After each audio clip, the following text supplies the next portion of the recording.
The mantel clock in the hallway chimed 8 times, each note a soft, rounded bronze sound that hung in the air for a moment before fading into the profound quiet of the house. For Roger Penhaligon, this was the signal. His dinner, a simple piece of poached fish with steamed new potatoes and a sprig of parsley, had been eaten and the plate washed, dried, and returned to its precise place in the cupboard. His cup of lukewarm chamomile tea, brewed for exactly 4 minutes, was finished. The evening's quiet work could now commence. He stood up from his armchair in the living room, the worn chintz fabric sighing softly as it was released from his weight. Mittens, his cat, a creature of serene and predictable habits, lifted her head from the hearthrug, blinked slowly with eyes the color of pale jade, and then lowered her head again, a silent acknowledgement of the established routine. Roger walked from the living room, through the cool, dim hallway, his soft salt slippers making almost no sound on the polished floorboards. He passed the grandfather clock, its brass pendulum swinging in a slow, hypnotic arc, a steady, rhythmic tick-tock that was the house's very heartbeat. He arrived at the door to his study. The brass doorknob was cool and solid beneath his hand. He turned it, the well-oiled latch retracting with a gentle click. The study was Roger's sanctuary, a room dedicated to a single, consuming passion: philately. The air within held a unique scent, a dry, pleasant mixture of old paper, a faint trace of gum arabic, and the subtle, dusty perfume of leather-bound albums. A large, sturdy oak desk stood against the far wall, its surface clear save for a few essential items. A heavy-duty magnifying lamp with a circular fluorescent bulb, a pair of fine-pointed stainless steel tweezers, a small water dish for soaking, a perforation gauge, and a thick, cloth-bound ledger. Tonight's task was a continuation of a project he had begun several weeks ago, the complete recataloguing of his collection of British definitive stamps from the reign of Queen Elizabeth II, specifically the Wilding series. It was a task of immense detail and comforting repetition. Roger sat down in his padded leather chair, which gave a familiar, soft groan. He switched on the magnifying lamp. A cool, even, shadowless light flooded the green blotting paper that covered the center of his desk. First, he retrieved the album. It was a dark blue binder, heavy and solid. The gold lettering on the spine read, "Great Britain, 1952-1967. He opened the album to the page he had bookmarked with a thin slip of acid-free paper. The page was filled with small, colorful squares and rectangles, each housed in its own transparent Hollywood mount. These were the Wildings, bearing the elegant, three-quarter profile portrait of the young queen, taken by the photographer Dorothy Wilding. His ledger was already open to the correct page. The columns were neatly ruled in pencil: Scott No. SG No, date of issue, denomination, color, watermark, perforations, condition, and notes. He picked up his fountain pen, a simple black Parker with a fine nib, and unscrewed the cap. His eyes scanned the last entry. It was for a 2D Carmen red stamp, St. Edward's crown watermark. His next task was the stamp directly below it. With the utmost care, Roger picked up the tweezers. They felt cool and light in his fingers. He pinched the tips together, ensuring they met perfectly. He moved towards the album. He used the tip of one tweezer prong to gently lift the edge of the clear plastic mount. Then, with a surgeon's steadiness, he gripped the very edge of the stamp within, a tiny rectangle of paper, and slid it out of its protective sheath. He placed the stamp on the green blotter directly under the center of the magnifying lamp. Now, the examination could begin. Through the large, clear lens, the stamp was magnified to 5 times its size. It was a definitive of the same design as the last one, the Wilding portrait. The denomination in the bottom left corner was 2D. The color, however, was different. It was a darker, more somber shade of red. Roger leaned closer, his breathing slow and even. He consulted the color chart in his Stanley Gibbons catalog, which lay open on a small stand to his left. He compared the stamp to the printed swatches. Not quite carmine red, not scarlet. It was carmine, a deep, pure carmine. He made the first note in his ledger. He dipped the pen nib into the pot of black ink. A gentle touch. Then he moved to the page. The nib scratched softly against the thick, cream-colored paper dot in the color column. He wrote, Carmen. Next, the watermark. This required a different tool. He picked up the stamp with his tweezers and placed it face down in a small, black plastic tray. He took a small bottle of watermark fluid. He unscrewed the cap, which had a small brush attached. He applied a single, small drop of the clear, quick evaporating fluid to the back of the stamp. As the fluid saturated the paper, the watermark, previously invisible, emerged as a darker pattern against the wetted paper. He peered at it. It was the same as the previous stamp, a stylized image of the St. Edward's crown. The crown was upright. He nodded. This was the standard orientation. He picked up the stamp again with the tweezers, letting the fluid evaporate, which it did in a matter of seconds, leaving no trace. He returned the stamp to the green blotter. Face up this time. He returned to the ledger. In the watermark column, he wrote, St. Edward's crown upright. Now, the perforations. He took his perforation gauge, a small, flat piece of plastic with printed black dots and lines along its edges. He carefully laid the top edge of the stamp against the gauge, aligning the peaks of the perforations with the printed dots. He slid it along until the stamp's perforations perfectly matched one of the printed patterns. It was the line marked 15x14. This meant there were 15 perforation holes every 2 centimeters on the horizontal sides, and 14 on the vertical sides. This was standard for this particular issue.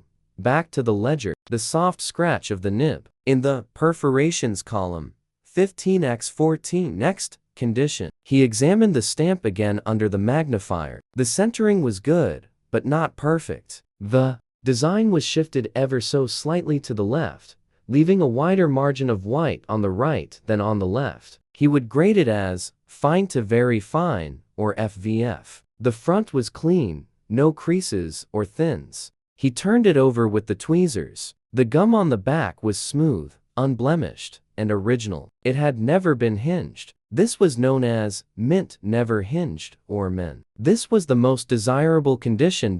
In the condition column, he wrote, min, FVF centering.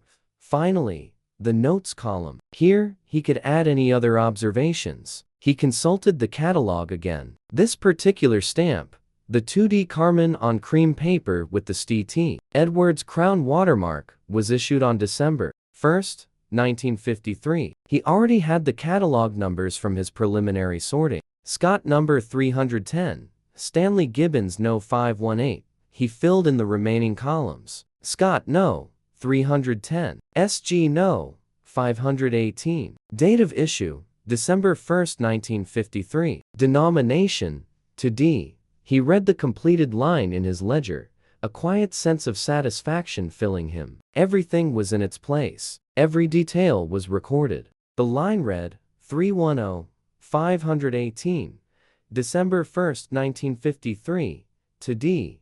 Carmen, St. Edward's crown upright, 15 times 14, min, FVF centering, cream paper. His work with this stamp was complete. He picked it up with the tweezers, slid it carefully back into its clear mount on the album page, and used the flat edge of the tweezers to ensure it was perfectly straight. He looked at the next stamp in the row. It was another 2D. At a glance, it looked identical, but Roger knew that in philately, the devil was in the details. He began the process again. He carefully lifted the stamp from its mount with the tweezers. He placed it on the blotter under the lamp. The portrait of the Queen was the same. The denomination, 2D, was the same, but the color. He leaned in. This one was different. It was brighter. It had more of an orange tint to it. He consulted the color chart again. It wasn't carmine. It was scarlet. He dipped his pen. In the next line of the ledger, under the color column, he wrote, scarlet. Now for the watermark. He placed the stamp face down in the black tray and applied a drop of fluid. The pattern emerged. Again, it was the St. Edward's crown, upright. No variation there. In the ledger, St. Edward's crown upright.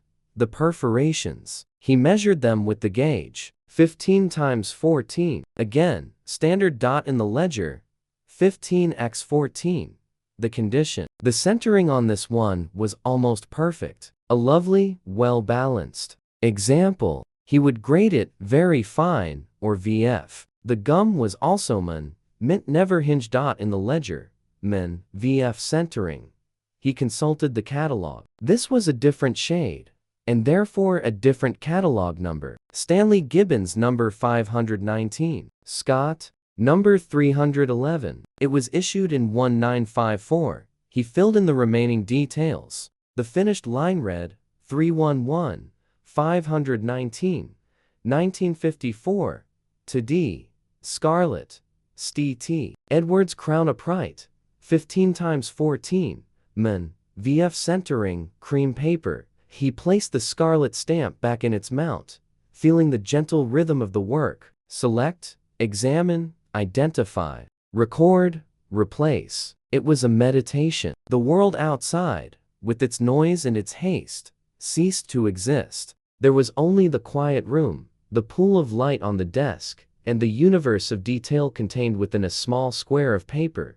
He moved to the next page. Here, the denominations changed. The first stamp was a 3D, a deep lilac color. He tweezed it out of its mount. Under the lamp, the engraved lines of the portrait were sharp and clear. The color was rich and even, a beautiful shade. He confirmed it with the chart. Deep lilac. He wrote it down. Deep lilac. The watermark test. A drop of fluid on the back. H. The following evening unfolded with the same comforting and unassailable predictability as the last. The sun had set, leaving the sky a wash of faded violet and gray. The street lamps outside had flickered on at their appointed time. Inside the house at number 17, the rhythms of life continued, governed not by whim or passion, but by the slow, steady swing of a brass pendulum. The mantel clock chimed 8. The sound, as always, was the starting pistol for Roger's evening ritual. His meal tonight, a slice of cold chicken pie with a small salad of lettuce and cucumber, dressed with a light vinaigrette, was finished. The plate and cutlery were washed, dried by hand with a soft linen cloth, and returned to their specific places in the kitchen cupboards. The chamomile tea, steeped and cooled to the perfect temperature for sipping, had been consumed. Mittens. The cat was already in her customary position on the hearthrug, a small, furry monument to inertia. She had watched Roger eat, watched him clean, and had now settled into a state of deep repose. Her purr a low, almost subsonic vibration in the quiet room.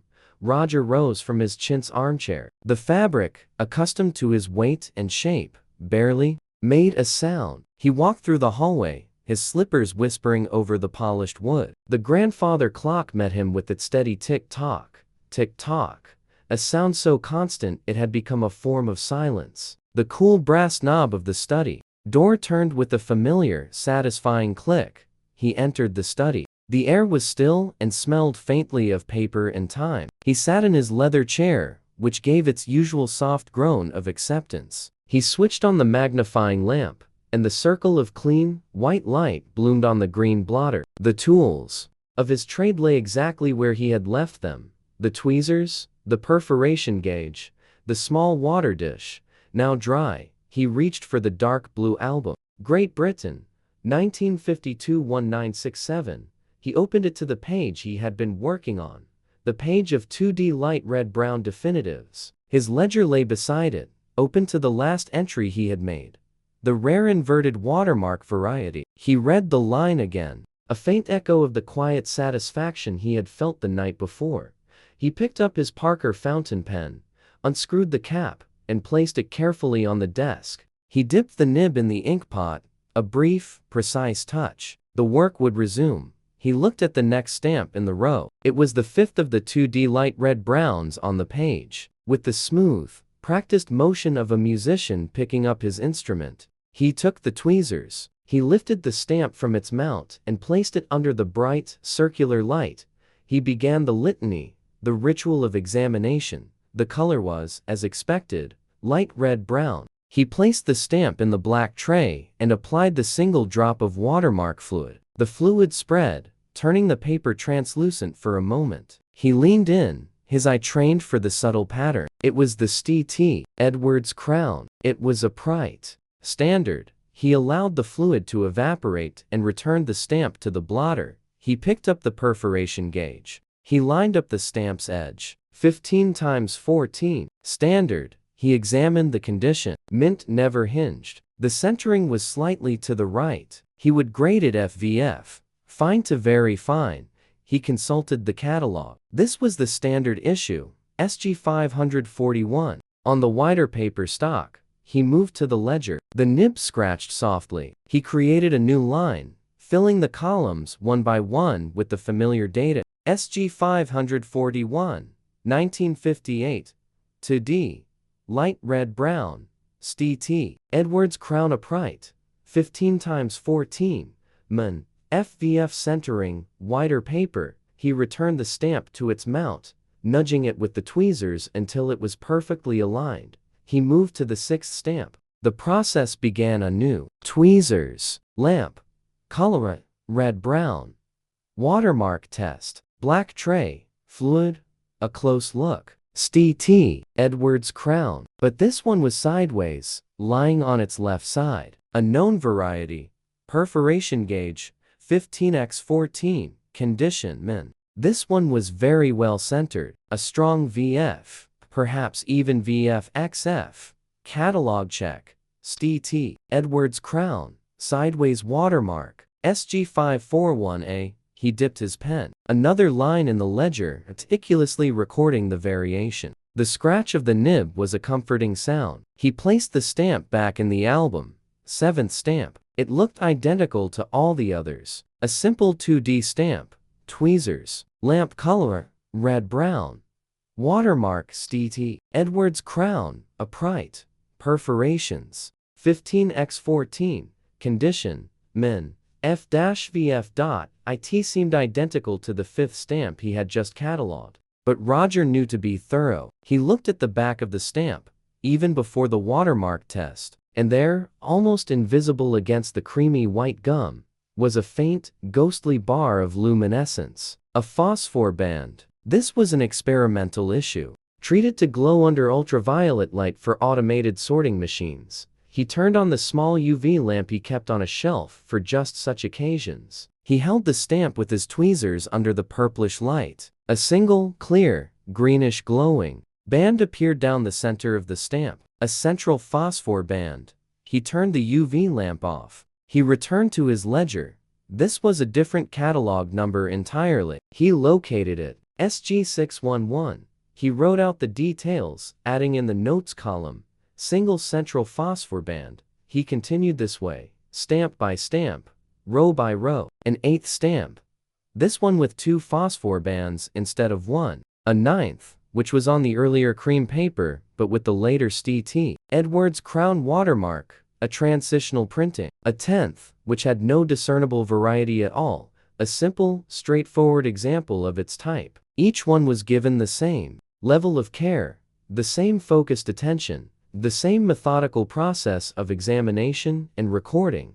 The work was slow. The work was repetitive. An observer would have seen a man sitting almost perfectly still, making only small, precise movements with his hands. An observer would have quickly become bored. But for Roger, this was not boredom. This was a state of flow, a deep and calming engagement with a world of infinite, ordered detail. Finally, he reached the last stamp on the page, the last of the Wilding definitives in this section of his album. He lifted it out. He went through the steps. The color, the watermark, the perforations, the condition. It was a standard SG 541. Nothing remarkable. He wrote its details in the ledger, the final entry for this long and detailed project. He blotted the ink, closed the ledger, and placed it aside. He then closed the blue album. The re-cataloging of the Wilding definitives was complete. A project that had taken him many weeks,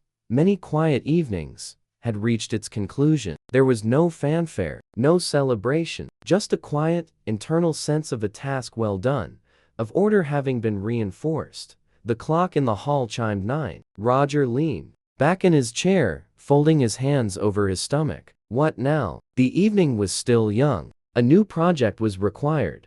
He stood and walked over to a set of wooden filing cabinets that stood against the wall opposite his desk. They were not for papers, but for stamps. He pulled open a drawer labeled GB on paper to be sorted. The drawer was filled with small glass envelopes, each containing clippings from old mail, small rectangles of envelope paper, each bearing a stamp and a postmark. This was his raw material, stamps that needed to be liberated from their paper prisons before they could be properly identified and housed in an album. Tonight, he decided, would be a night for soaking.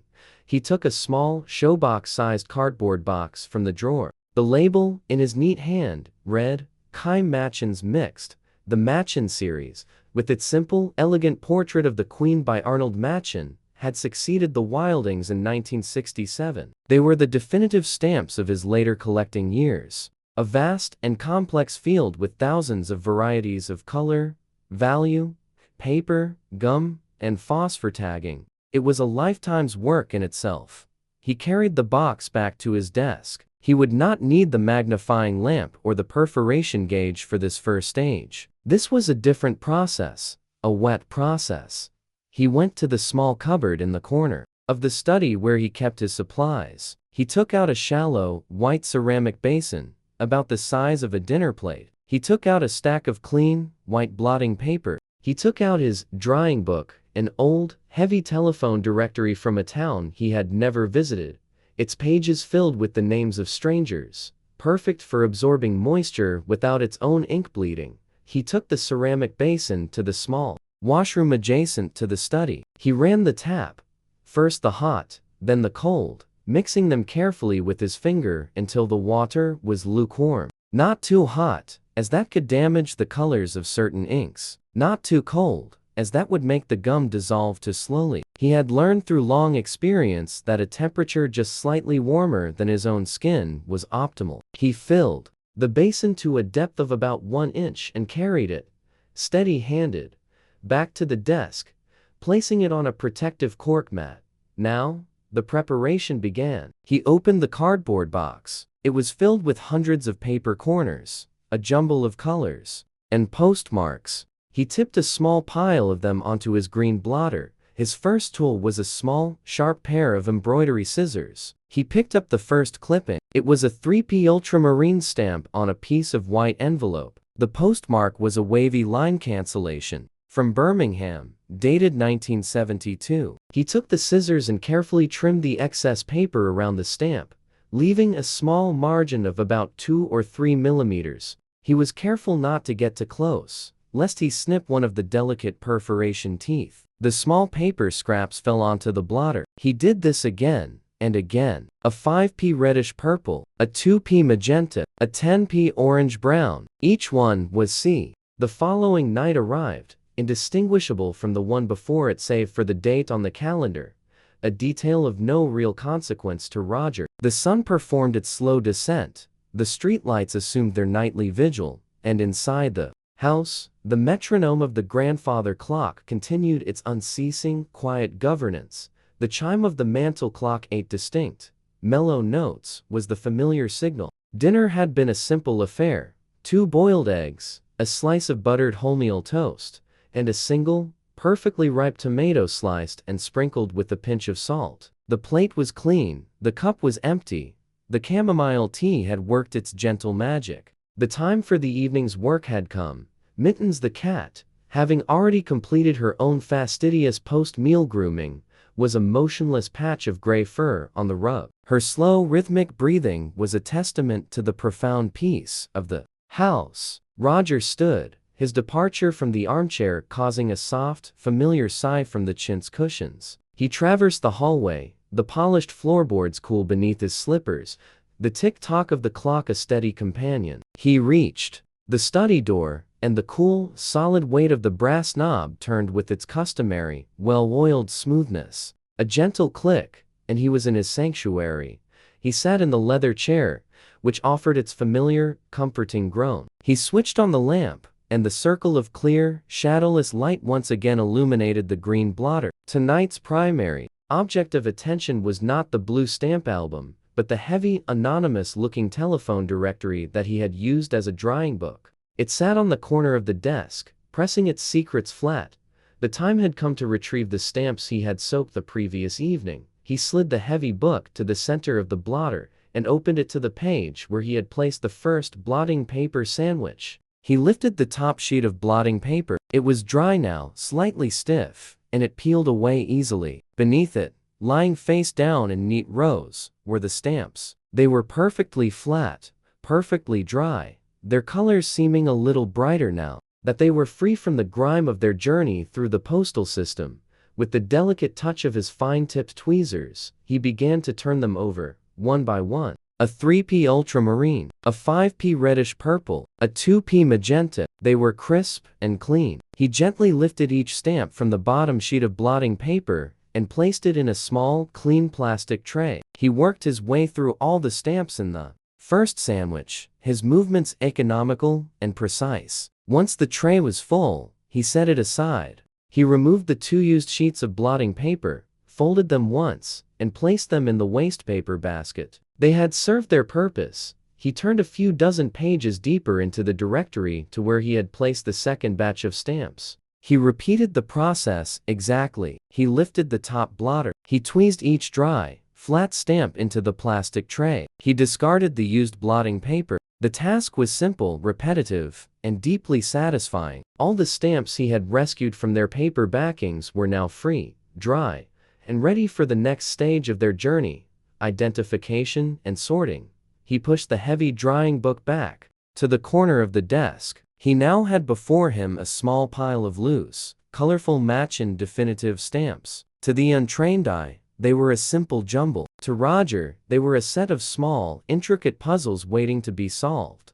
The first sort was always the easiest, by denomination. He began to separate the stamps into small piles on his green blotter. All the 1p blue stamps went into one pile, all the 2p magenta stamps into another. He made piles for the 3p ultramarine, the 5p reddish purple, the 7p purple, and the 10p orange-brown. The process was swift and mechanical, his eyes and fingers working together in long-practiced harmony. Within a few minutes, the single chaotic pile had been resolved into 7 smaller, neater, more orderly piles. Now, for the real work. He decided to begin with the 3p ultramarine pile. He pushed the other piles to the side for the moment. There were perhaps 10 or 12 of the 3p stamps. He would examine each one individually. For this task, he needed his UV lamp. He retrieved it from its shelf and plugged it in. He switched it on, and a soft, purplish light bathed the section of his desk. He would also need his match-in-specific ledger,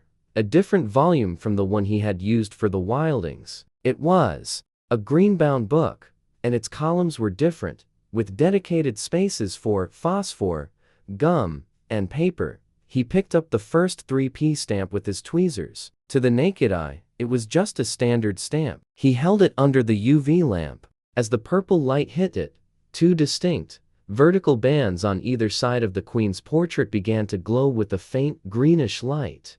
2 bands, he murmured to himself, though the sound was barely audible. He consulted his specialist catalog. This was the most common type for this value. He looked at the back. The gum was a yellowish, slightly shiny type known as dextrin. He made a note of this. He opened his new ledger. On the first line, he began to write SGX858, the catalog number for the specific type. Denomination, 3p, color ultramarine, phosphor, 2 bands, gum, dextrin, paper FESB, fluorescent coated paper. He had not yet acquired enough of this stamp to put it in an album, so he took out a small stock book, a book with clear plastic strips on each page for holding loose stamps. He placed this first stamp into a strip on the first page. One down, he picked up the second 3p stamp. He held it under the UV lamp. This one was different. Instead of 2 bands on the sides,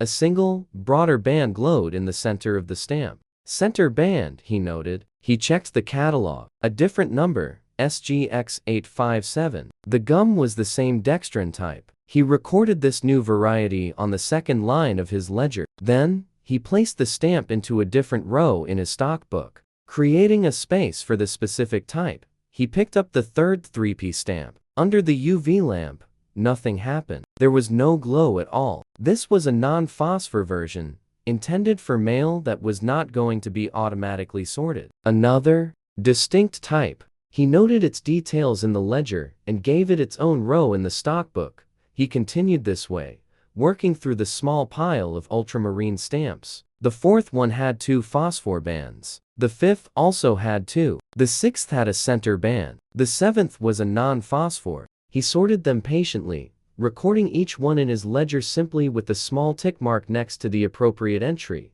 to keep a tally of his duplicates. Then he came to the 8th stamp. He held it under the UV lamp. It had 2 bands, just like several others. But as he looked at it, he noticed something else. The paper itself seemed to have a faint, all-over bluish glow, quite different from the inert paper of the others. He turned it over. The gum was different too. It was whiter, more matte in appearance. This was PVA, or polyvinyl alcohol gum, which was introduced later. The combination of the whiter PVA gum and the different paper gave it a different feel. This was a later printing on what was known as OCP or PVA paper, a subtle but important distinction for a specialist. He created a new entry in his ledger, carefully noting the paper and gum type. He smiled faintly. It was a good find, not rare, but a different variety to add to his growing reference collection. He placed it in a new, carefully labeled row in his stockbook. The clock in the hall chimed 10. He had been at work for 2 hours. The time seemed to have condensed into a single, focused moment. He had finished sorting the 3p stamps. He looked at the other piles waiting on his blotter. The 5p reddish purples would be next. They had their own complex array of phosphor bands and paper types. He decided to sort one more pile before stopping for the night. He chose the 2p magenta stamps. There were only 5 of them. He took the first one, UV lamp, one broad phosphor band on the left side of the stamp. He recorded it. The second one, same again, a left-hand band. He ticked his ledger. The third one, this one had a phosphor band on the right side, a less common but known variety. He created a new entry for it and placed the stamp in its own row in the stockbook. The fourth one, a left-hand band. The fifth one, also a left-hand band. The pile was sorted. He now had neat rows in his stockbook representing 5 different types of match and definitive, with the duplicates tucked in behind the first example of each dot. It was 10:25. His work for the evening was drawing to a close. He did not feel the need to finish sorting all the piles. The work was a continuum, a river. It would be there for him tomorrow. He switched off the UV lamp, and the desk returned to the simple, white light of the main lamp. He switched that off too. The room fell into the soft gloom of the hallway light. He capped his fountain pen. He closed the ledger and the stockbook, placing them neatly on top of each other. He tidied the remaining piles of unsorted stamps, gathering them into a single glassen envelope which he labeled, "Matchins awaiting sort." He stood and stretched. He left the study, closing the door behind him. The click of the latch was a sound of finality, of completion for the day.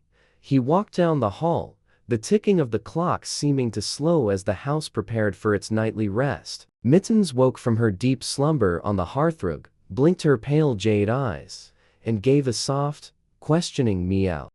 The house at number 17 stood as a bastion of tranquility against the slow, encroaching dusk. The day had been unremarkable, a gentle procession of hours, and the evening promised the same. As the last vestiges of daylight faded from the sky, the grandfather clock in the hall continued its steady, unhurried pronouncement of the passing seconds. Tick-tock, tick-tock. A T precisely 8 o'clock. The mantel clock's chime, a series of soft, resonant notes, echoed through the quiet rooms. This was the signal. Roger Penhaligon, having finished his modest supper, a cheese and pickle sandwich on brown bread, with the crusts neatly removed, and a glass of milk, had completed his tidying. The plate was washed, the glass was dried, the bread bin was closed. His cup of chamomile tea, brewed to its usual state of tepid perfection, was empty. He rose from the chintz armchair, Mittens, who had been observing his every non-movement from her post on the hearthrug, performed a slow, deliberate blink. It was the only acknowledgement necessary. The routine was sacred, understood? Roger made his way through the cool, dim hallway. The air was still. The rhythmic swing of the clock's pendulum was the house's heartbeat, a sound of profound and constant reassurance. He arrived at the study door. The brass knob, smooth and cool, turned under his hand with a familiar, soft click. The latch retracted, and he stepped inside. The scent of old paper and quiet contemplation greeted him like an old friend. He sat down in his leather chair, which emitted its customary soft sigh. He reached for the lamp switch, and the clean, even circle of light once again illuminated the green blotting paper that served as his workspace. Tonight, he would continue the task he had begun the previous evening. He reached for the glassen envelope on which he had written "Machin's awaiting sort." Beside it lay the green-bound ledger and the stockbook, their pages filled with his neat, careful work. He opened the ledger to the correct page, reviewing the entries he had already made for the 3p ultramarine and 2p magenta stamps. A quiet nod of approval. All was in order. He emptied the contents of the envelope onto the blotter. The small piles of sorted stamps were still there. The 5p reddish purples, the 7p purples, the 1p blues. He decided to tackle the 5p pile first. It was the largest. He pushed the others aside. He picked up his fine-tipped tweezers. He switched on the UV lamp, and a section of his desk was cast in its strange, diagnostic purple glow. He took the first 5p reddish purple stamp. He held it under the lamp. Two distinct, vertical phosphor bands glowed back at him with the greenish hue. A standard 2-band type. He checked the back. The gum was the yellowish dextrin type. This was the most common variety. He made a small, neat tick mark next to the entry in his ledger he had pre-prepared for this type. SGX 868, 5p reddish purple, 2 bands, dextrin. He then placed the stamp behind the header card for that variety in his stockbook. He picked up the second 5p stamp. He repeated the process. Tweezers to UV lamp. Again. 2 phosphor bands glowed. Another standard example. Another tick mark in the ledger. Another stamp added to the growing row in the stockbook. The third stamp. The fourth. The fifth. Each one was the same. 2 phosphor bands. Dextrin gum. His pen made a neat row of tick marks in the ledger. Tallying duplicates was as important as identifying varieties. It gave a sense of the relative scarcity of each type. This was data, and Roger loved data. He picked up the 6th stamp. He held it under the lamp. This one was different. A single, wide band glowed brightly down the center of the stamp. A center band variety. He consulted his catalog to confirm the number. CGX867. He dipped his pen in the ink pot and created a new line in his ledger, writing out the full details. Then, he created a new, clearly labeled row for it in his stockbook and placed the stamp within it. He continued his work. The 7th stamp had 2 bands. The 8th had 2 bands. He was in a rhythm now, a gentle, repetitive cycle of action. Pick up, examine, record, place. The world outside, with its complexities and noises, did not exist. There was only this small pool of light, the purple glow, and the minute differences between small squares of paper.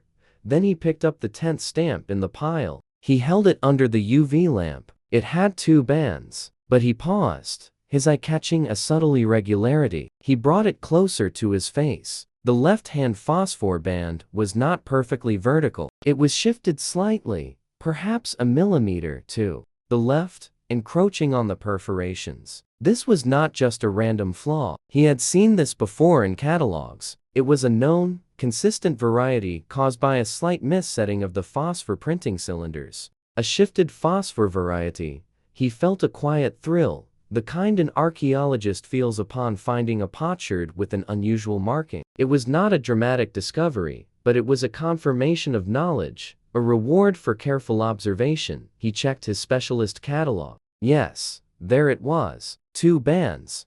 Left band shifted left. It had its own minor catalog suffix. He dipped his pen, his movements as calm as ever. He created a new line in the ledger.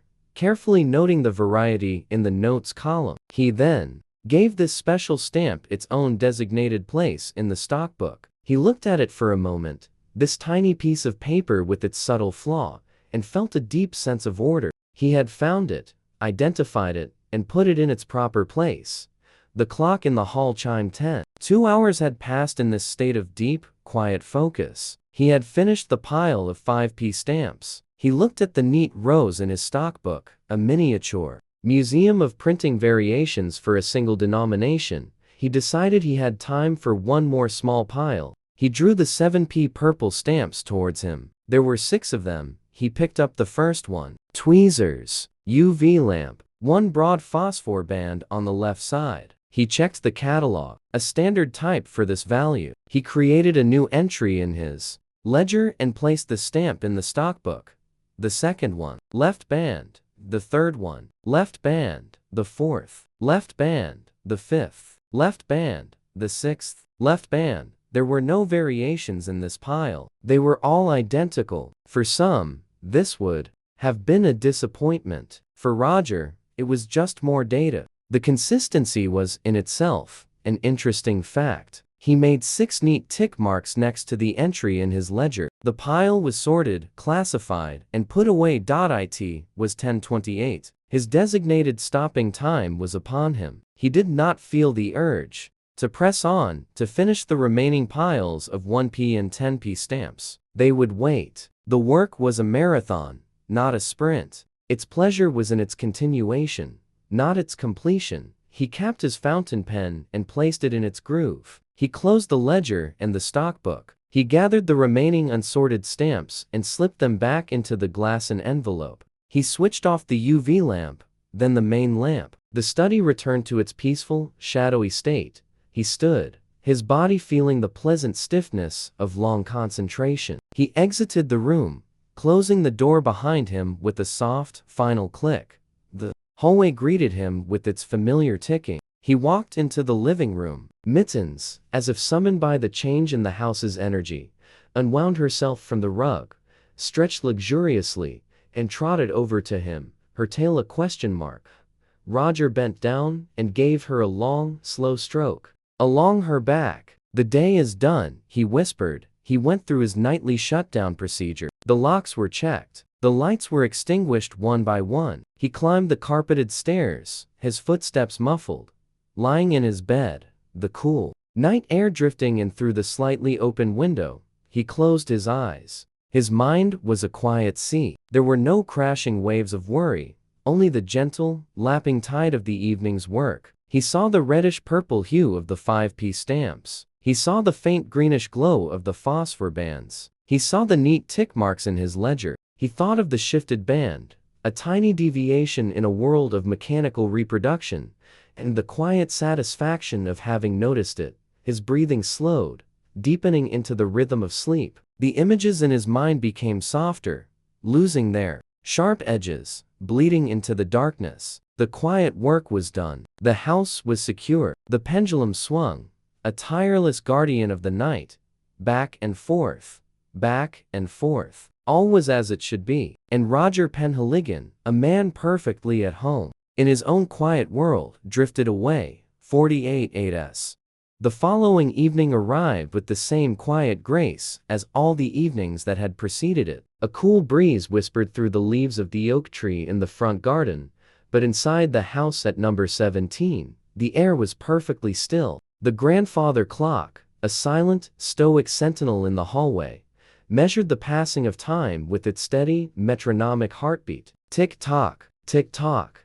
The mantel clock chimed its 8 gentle notes, the soft, bronze sound dissolving into the profound quiet of the house. It was the signal. Roger Penhaligon's dinner, a bowl of lentil soup with a piece of crusty bread, was finished. The bowl and spoon had been washed, dried with a soft cotton cloth, and returned to their designated places. His cup of chamomile tea, now a familiar and essential part of the evening's overture, had been drained. He rose from his armchair. The chintz fabric, now perfectly molded to the contours of his posture, barely registered his departure. On the hearthrug, Mittens lay curled in a tight ball, picture of absolute feline contentment. She did not stir. The routine was too deeply ingrained to warrant even a glance. Roger walked through the hall, his soft salt slippers making no sound. He passed the grandfather clock, its polished brass pendulum catching a glint of light from the living room lamp as it swung on its tireless journey. He reached the study door. The doorknob was cool and solid, a familiar anchor point in his nightly ritual. He turned it, and the well-oiled latch retracted with its soft, satisfying click. He entered his sanctuary. The familiar scent of paper, dry and clean, was a comfort. He sat in the leather chair, which offered its usual gentle creak of welcome. He switched on the lamp, and the circle of bright, even light fell upon the green blotter.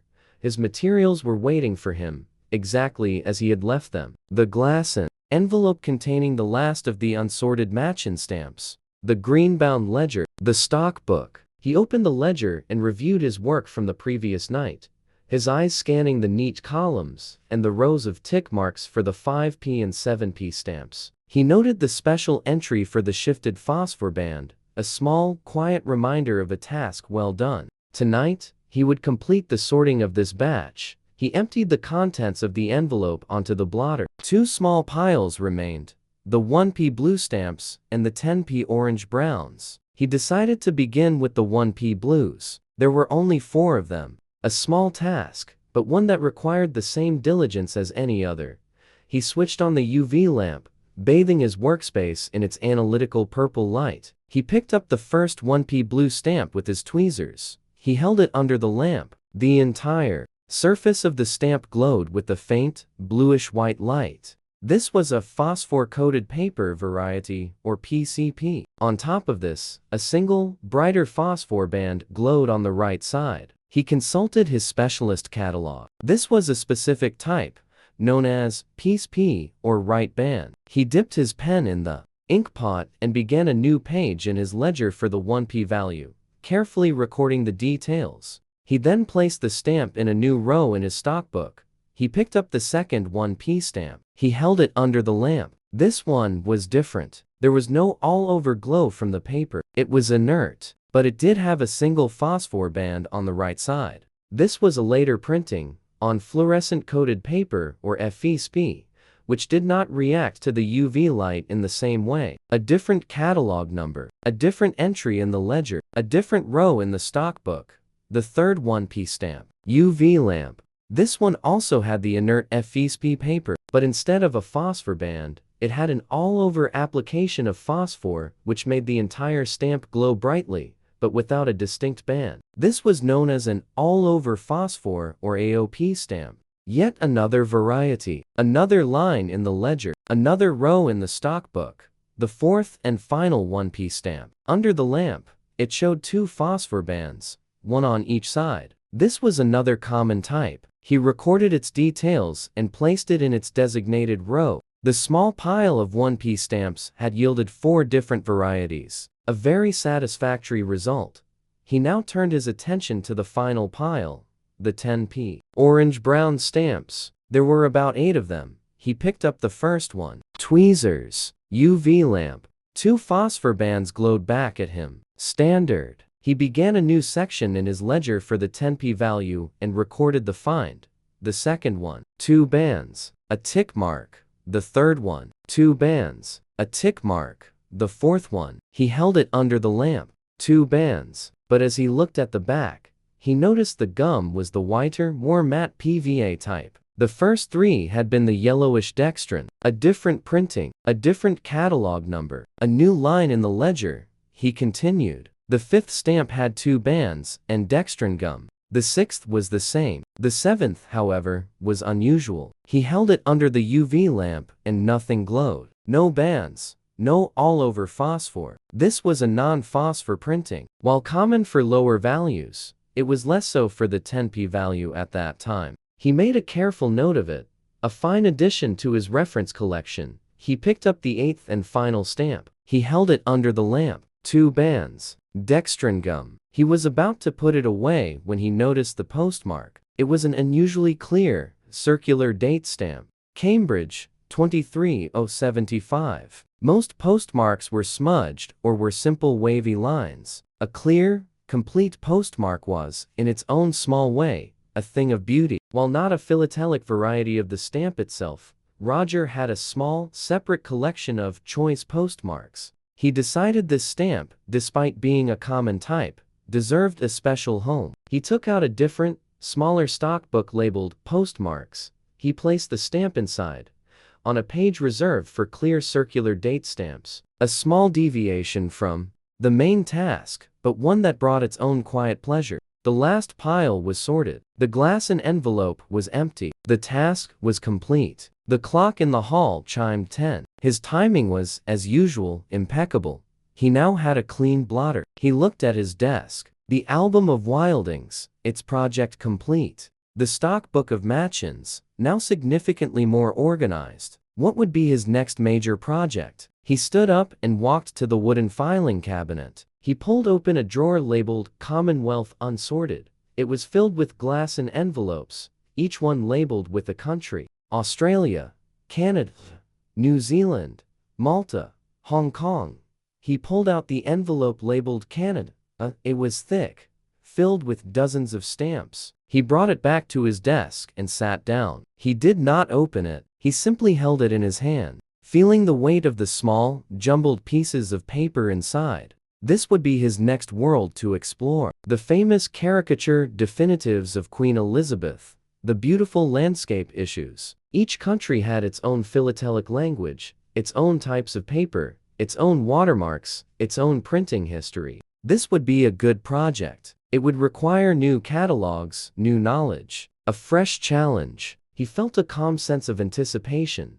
He placed the envelope neatly on the corner of his desk. A promise for the evenings to come. It was 10:30. Time to stop. The cleanup was swift and practiced. The ledger and stockbook were closed and stacked. The UV lamp was unplugged and returned to its shelf. The ink pot was sealed. The pen was capped. He switched off the lamp, and the study was returned to its restful darkness. He closed the door, the soft click echoing in the quiet hall. He made his way through the house, performing the nightly lockdown. The back door, the windows, the lights. Mittens followed him on his rounds, a silent, furry shadow. He climbed the stairs. As he lay in bed, the sheets cool against his skin, his mind was not racing. It was calmly cataloging. He saw the bluish glow of the PCP paper. He saw the bright, all-over glow of the AOP stamp. He pictured the neat, clear postmark from Cambridge. And then, his thoughts drifted to the future, to Canada, to the image of the Queen in a maple leaf frame, to the new varieties he would learn to identify. His breathing slowed. The house was utterly silent, save for the ceaseless, reassuring tick-tock from the hall. It was the sound of continuity, the sound of another day's quiet work done, and the promise of more to come. The pendulum swung, back and forth, pulling the world gently towards another peaceful dawn. Roger Penhaligon, a man, content in his meticulously ordered universe, drifted into a deep and dreamless sleep. 30.3 seconds. The house at number 17 settled into its evening posture. Outside, a light drizzle had begun to fall, the tiny drops pattering softly against the window panes, a gentle, percussive accompaniment to the profound stillness within. The grandfather clock in the hall, immune to the weather, continued its solemn, rhythmic duty, its tick-tock a steadfast anchor in the quietude. The chime of 8 from the mantelpiece. Roger Penhaligon concluded his evening meal. Tonight it had been a small fillet of steamed plaice with a spoonful of mashed potatoes and garden peas. The plate, scraped clean, had been washed. The cutlery, polished with a dry cloth, had been put away. The cup, which had held his lukewarm chamomile tea, was back on its hook in the cupboard. The ritual of preparation was complete. He rose from the worn chintz armchair. Mittens, who seemed to enjoy the sound of the rain, was sitting bolt upright on the hearthrug, her ears twitching slightly at each soft patter on the glass. She watched him go, her pale jade eyes luminous in the lamplight, but she did not move to follow. His destination was known.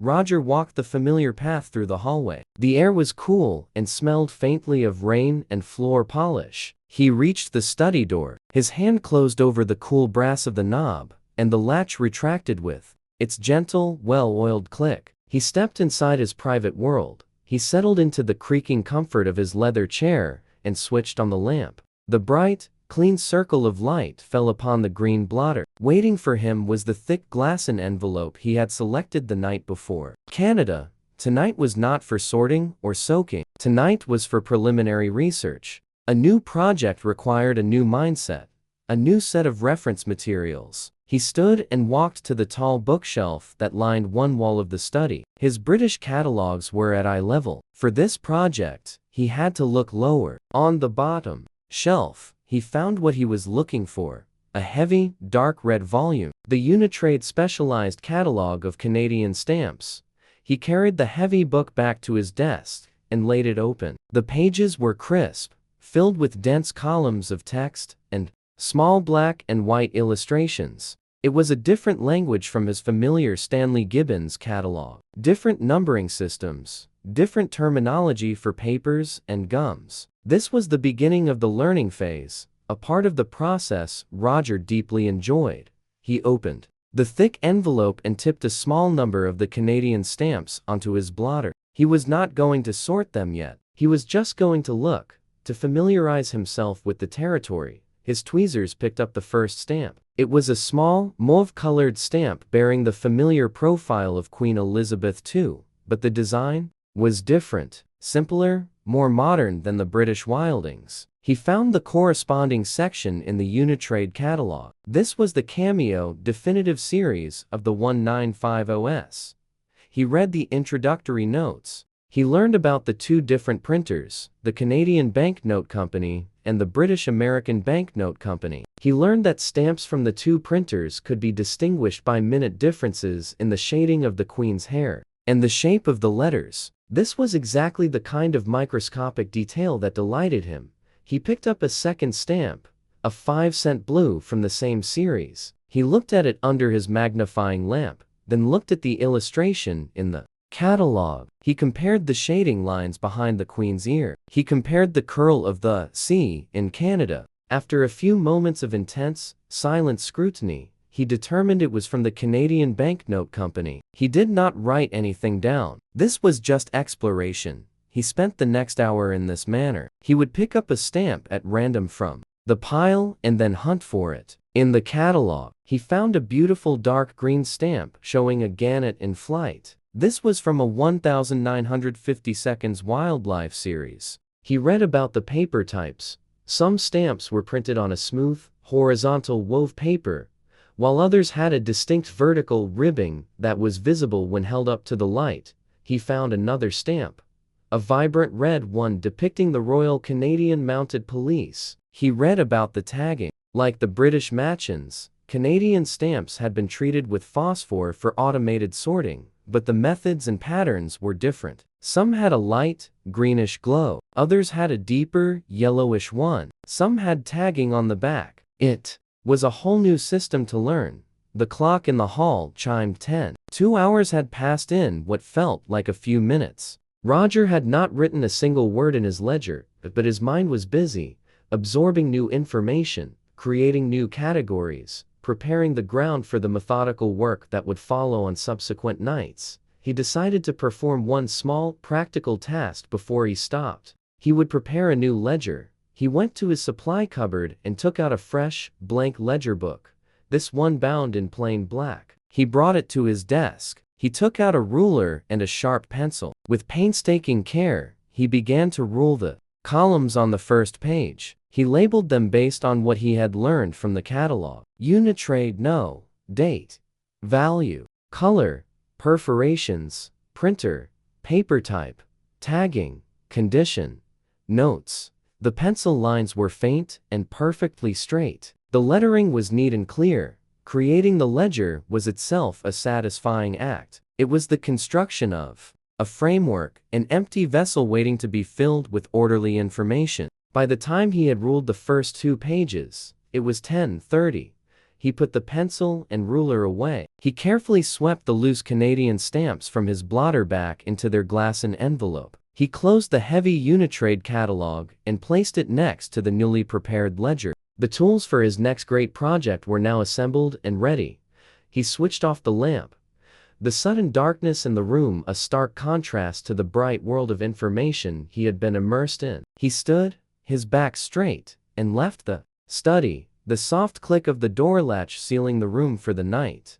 The rain had stopped. The house was wrapped in a deep, post-rainfall silence. He walked down the hall, the grandfather clock's tick now sounding louder in the stillness. He checked the locks, turned off the lights, and made his way upstairs. In his bed, he did not think of bills or worries. He thought of the difference between horizontal and vertical wove paper. He thought of the tiny shading lines on the cameo definitives. He pictured the gannet in flight on the dark green stamp. His mind was calm, stimulated not by drama, but by the quiet, orderly acquisition of new knowledge. His breathing slowed, falling into a deep, even rhythm. The quiet work, the work of preparation, was done. The house was at peace. The pendulum swung, a tireless, steady guardian, back and forth, marking time in a world where time seemed to have no pressing demands. And Roger Penhaligon, on the cusp of a new philatelic adventure,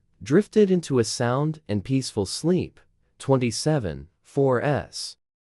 The following evening arrived, carried on a soft, cool breeze that rustled the last of the leaves on the oak tree. The sky was clear, a deep, cloudless indigo, and a sliver of a crescent moon hung low in the west. Inside the house at number 17, the atmosphere was one of immutable calm, presided over by the steady, reassuring tick-tock of the grandfather clock. The stroke of 8, the mantel clock's chimes faded, and the ritual began. Roger Penhaligon had finished his supper, a simple omelette with a side of wilted spinach. The fork was clean, the plate was dry, the pan was back on its hook. The chamomile tea had been sipped and its cup washed. Everything was in its proper place. He rose from the chintz armchair, the worn fabric sighing softly. Mittens, curled on the rug, opened one eye, saw it was only Roger on his nightly pilgrimage, and closed it again, instantly resuming her deep state of repose. Roger made his way through the familiar dimness of the hall. The air was cool and still. He passed the great clock, its pendulum gleaming as it swung through a small patch of moonlight filtering in from a high window. He reached the study door. The cool, solid brass knob turned with that practiced, noiseless motion. A soft click, and he was inside his sanctuary. He settled into the familiar groan and embrace of his leather chair and switched on the lamp. The bright circle of light illuminated his desk. There they were, his new companions. The thick glassen envelope marked Canada, the heavy red Unitrade catalog, and the fresh, black-bound ledger, its pages neatly ruled and waiting. Tonight, the practical work would begin. The first step, as always, was soaking. He retrieved his equipment from the corner cupboard, the shallow white ceramic basin, the stack of clean white blotting paper, and the heavy drying buck. He went to the adjacent washroom and filled the basin with lukewarm water, the temperature judged perfectly by feel. He carried it back to the desk and placed it on its protective cork mat. He opened the glassen envelope and tipped a portion of the Canadian stamps onto his blotter. It was a colorful mix of designs and eras. He took his small embroidery scissors. The first stamp was a 5-cent blue cameo issue, on a corner of a brown manila envelope. Snip, snip. He trimmed the excess paper, leaving a neat 2mm border. The small paper scraps fell away. He did the same for the next, a 4-cent Carmen stamp from the same series. Snip, snip. Then a larger, pictorial stamp showing a pulp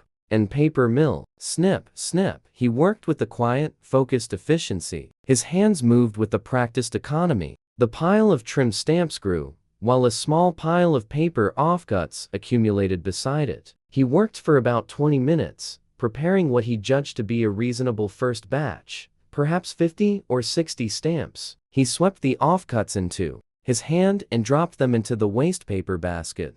Now for the immersion. One by one, he took the trimmed stamps and gently placed them into the basin of lukewarm water. He placed them stamp side up. They floated for a moment, small, colorful rafts on a placid white sea, before the water saturated the paper and they began to curl and sink. He watched them descend, a slow, silent ballet, he sat back in his chair. The waiting period began. The water needed time to work on the various gums and adhesives. Canadian stamps of this era used different gums from their British counterparts, and some could be more stubborn. Patience was required.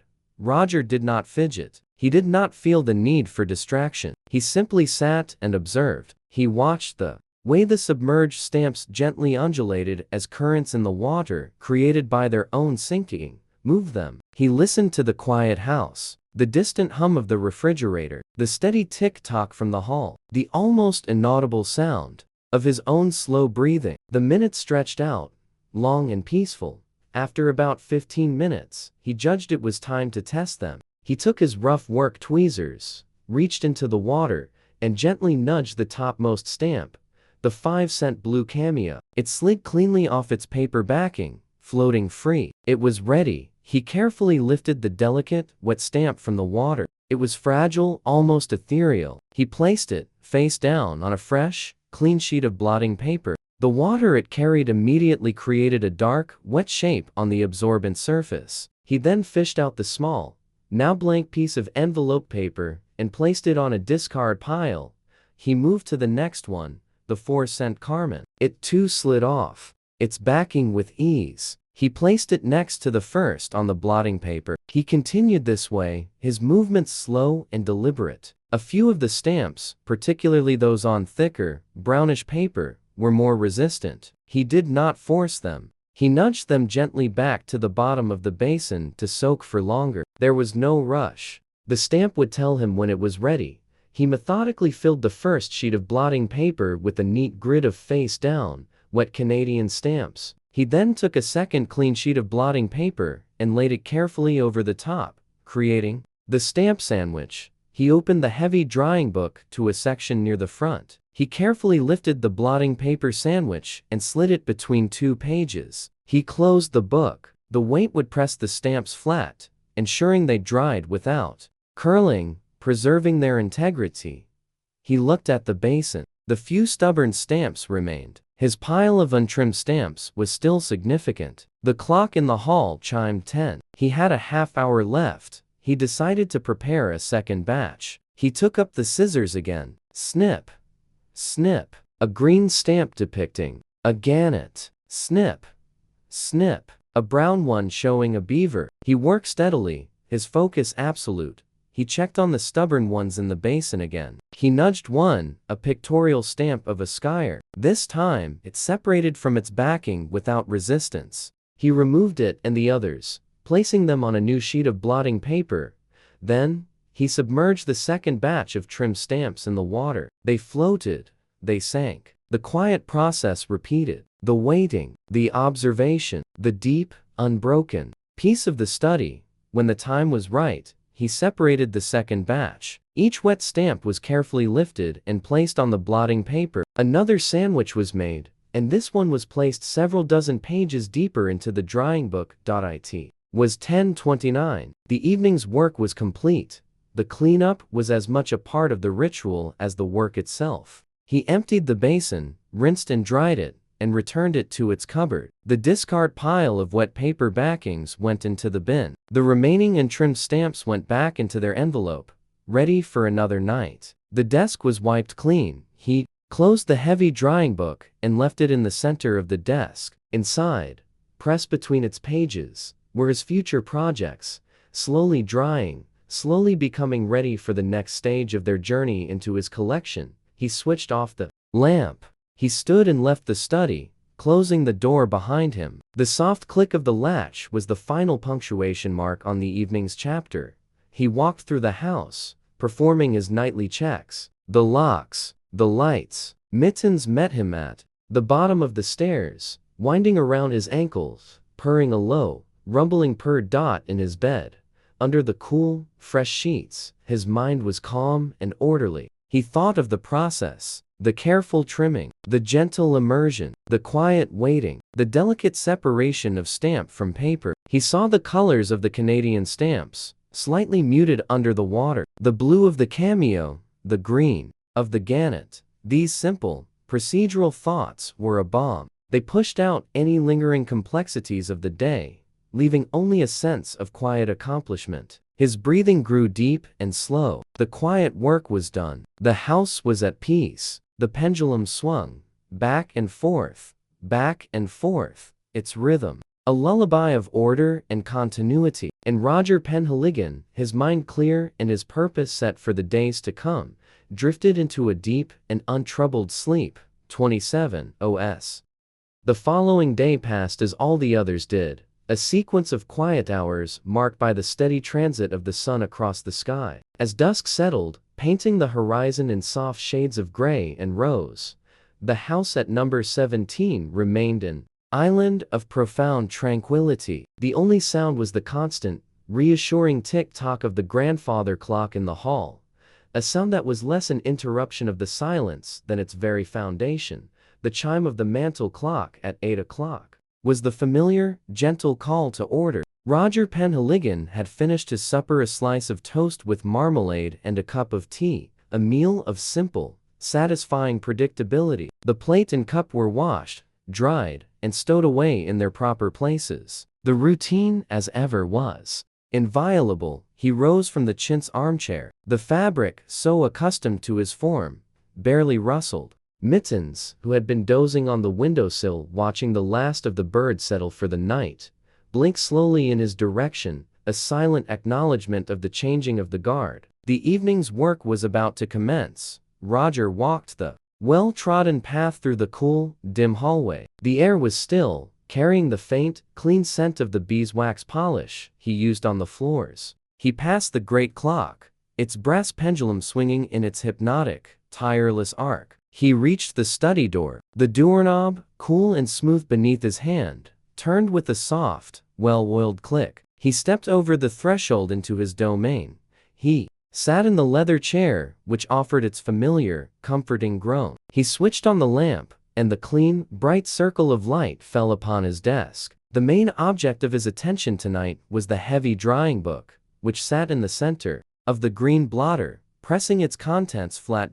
It had been 24 hours. The Canadian stamps he had soaked the previous evening would now be perfectly dry and ready for the next stage. He slid the heavy book towards him and opened it to the first section where he had placed a blotting paper sandwich. He carefully lifted the top sheet of blotter. It was dry and slightly stiff, and it peeled away cleanly. There, lying face down in a neat grid, were the stamps. They were crisp, flat, and their colors appeared vibrant against the white paper. Using his fine-tipped tweezers, he began the delicate process of turning them over. A 5-cent blue cameo, a 4-cent Carmen, a large pictorial of a pulp and paper mill. Each one was perfect, uncurled, undamaged. He gently lifted each stamp from the bottom sheet of blotting paper and placed it in a clean, shallow plastic tray. He worked his way through the entire first batch, his movements unhurried and precise. Once the tray was full of these small, colorful pieces of paper, he set it aside. He took the 2 used sheets of blotting paper, folded them neatly, and placed them in the wastepaper basket. Their job was done. He then turned several dozen pages deeper into the heavy book, to where the second batch lay pressed. He repeated the procedure exactly. He peeled back the top blotter. He tweezed each dry, flat stamp into the plastic tray, adding to the growing collection. He discarded the used blotting paper. The task was simple, methodical, and deeply satisfying. It was the transformation of raw material into a workable state. He pushed the drawing book back to the corner of his desk. Before him now sat the tray, a colorful jumble of newly liberated Canadian stamps. The real work of the evening could now begin, the initial sort. The first pass was always by design. He began to separate the stamps into small piles on his blotter. All the small cameo portrait stamps went into one pile. All the stamps from the slightly later Centennial series, with their simple, graphic designs, went into another. The large, colorful pictorials depicting Canadian industries, wildlife, and landscapes were sorted into their own respective groups. The Mountie stamps, the Gannett stamps, the Beaver stamps. Within 10 minutes of silent, focused work, the single, chaotic jumble in the tray had been resolved into 7 or 8 smaller, more coherent piles. Order was beginning to emerge from chaos. Now, he would begin the identification, but only for one group. He chose to start with the cameo definitives, the most numerous in the batch. He pushed the other piles to the side. He drew his new black ledger and the heavy red Unitrade catalog closer. He took the first stamp from the pile, a 2-cent green. He placed it under his magnifying lamp. He referred to the catalog, turning to the section on the cameo series. He read the notes again on how to distinguish between the two printers. It was all in the fine details of the engraving. He examined the shading in the queen's hair. He looked at the shape of the diadem on her head. He compared it to the illustrations. Canadian Banknote Company, he murmured, his voice a low whisper in the quiet room. He then checked the perforations using his gauge. 12. Standard for this issue. He dipped his pen in the ink pot. In his new, pristine ledger, he made the first entry. Unitrade No. 43, date 1954, value to see. Color, green, perforations, 12, printer, CBNC. He left the other columns blank for now. He did not have enough examples to be certain about paper or tagging varieties yet. He placed this first stamp into his main stock book. On a fresh page labeled Canada, he picked up the next stamp, a 5-cent blue. He examined it under the lamp. This one was different. The lines of shading were finer, more delicate. The overall impression was lighter. He checked the catalog again. British American Banknote Company, he concluded. Another entry in the ledger, another stamp placed in its own row in the stockbook. He continued this way, working through the pile of cameo stamps. A 4-cent Carmen, printed by the CBNC. A 1-cent Brown, printed by the BAC. Each one was a small puzzle to be solved. Each correct identification was a small, quiet victory. He found he had 3 of the 5-cent blue stamps, all printed by the BAC. He recorded the first one fully, and then made 2 neat tick marks next to the entry to tally the duplicates. The clock in the hall chimed 10. 2 hours had vanished into the deep well of his concentration. He had successfully identified and sorted all of the cameo issues from the batch he had soaked. He looked at the neat rows in his stockbook and the growing entries in his new ledger. It was a good start. He looked at the remaining piles of pictorials and other definitives. They would be for another night. The pleasure was in the process, not in rushing to the finish line. He gathered the unsorted piles and carefully placed them back into the glassen envelope. He closed the ledger and the stockbook. He capped his fountain pen. The desk was tidy. The work for the evening concluded in an orderly fashion. He switched off the lamp, and the study was plunged back into its familiar, comfortable gloom. He stood, stretched his back, and left the room, closing the door behind him with the soft, final click of the latch. He walked down the hall, the grandfather clock's tick seeming to welcome him back from his world of miniature details. He went through his nightly shutdown sequence with the same unhurried precision he applied to his hobby. Lying in his bed, the cool night air drifting through the open window, his mind was not blank, but it was at peace. It was filled with the new knowledge he was acquiring, the subtle differences between the work of the Canadian Banknote Company and the British American Banknote Company, the shape of a diadem, the depth of shading in a portrait. His breathing slowed, deepening into the steady rhythm of sleep. The images in his mind softened, the sharp lines of the engravings blurring into the darkness. The quiet work was done. The house was secure. The pendulum swung, a tireless, metallic heartbeat in the deep, enveloping silence. Back and forth, and Roger Penhaligon, his world in perfect order, drifted away into a deep and profoundly restful sleep.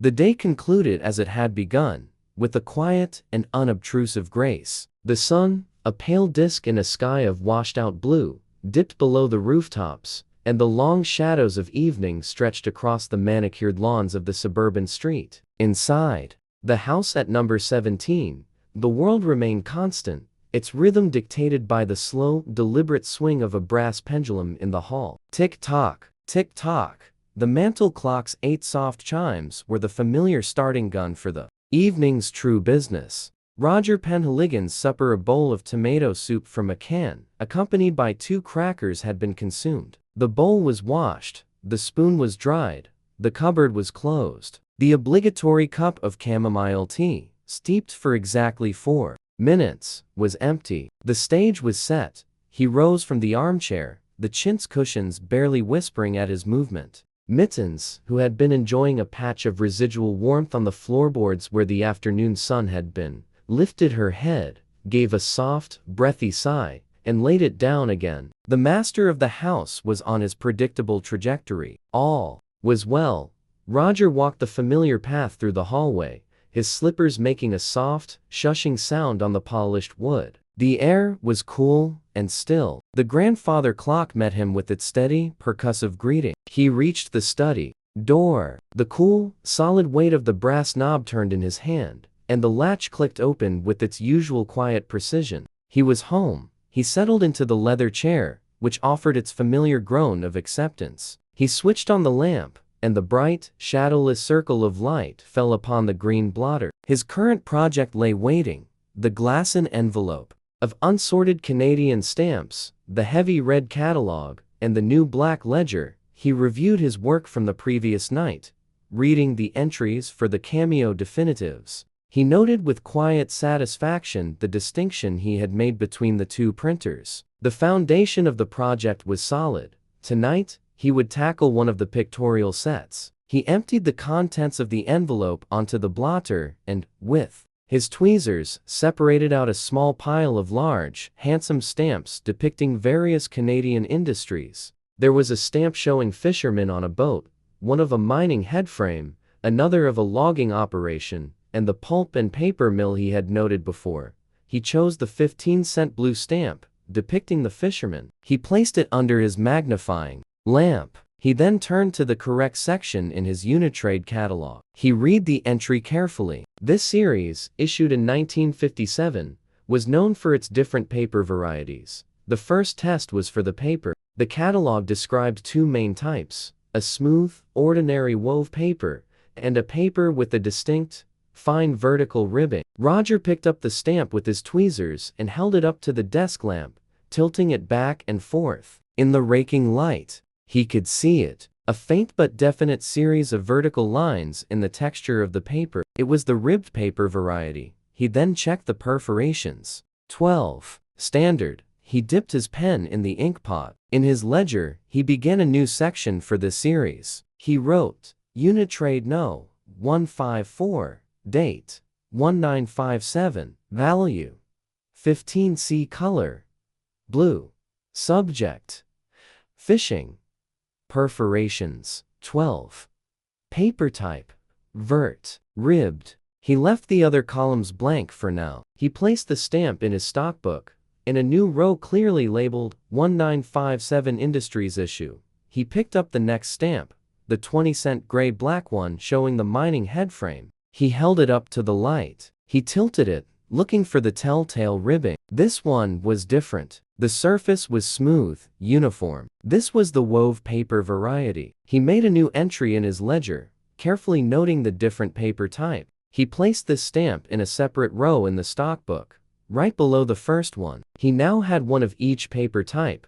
He continued this way, working through the small pile of pictorials. He had another fishing stamp, this one also on the vertically ribbed paper. He made a neat tick mark next to his first entry for that stamp. He had a 25-cent stamp showing a chemical plant, which was on the smooth wove paper. He recorded it. His work was a slow, meditative process of comparison and classification. The world shrank to the size of a small rectangle of paper under his lamp. The grand, dynamic scenes depicted on the stamps, men hauling nets, logs cascading down a river, were secondary to their physical properties. For Roger, the real story was in the paper, the ink, the perforations. The clock in the hall chimed 10. He had been at his desk for 2 hours, and he had successfully identified and sorted the half-dozen stamps of the Industries series. It was not a large quantity of work, but it was thorough. He decided he would not start another series tonight. Instead, he would engage in a different, equally calming philatelic activity,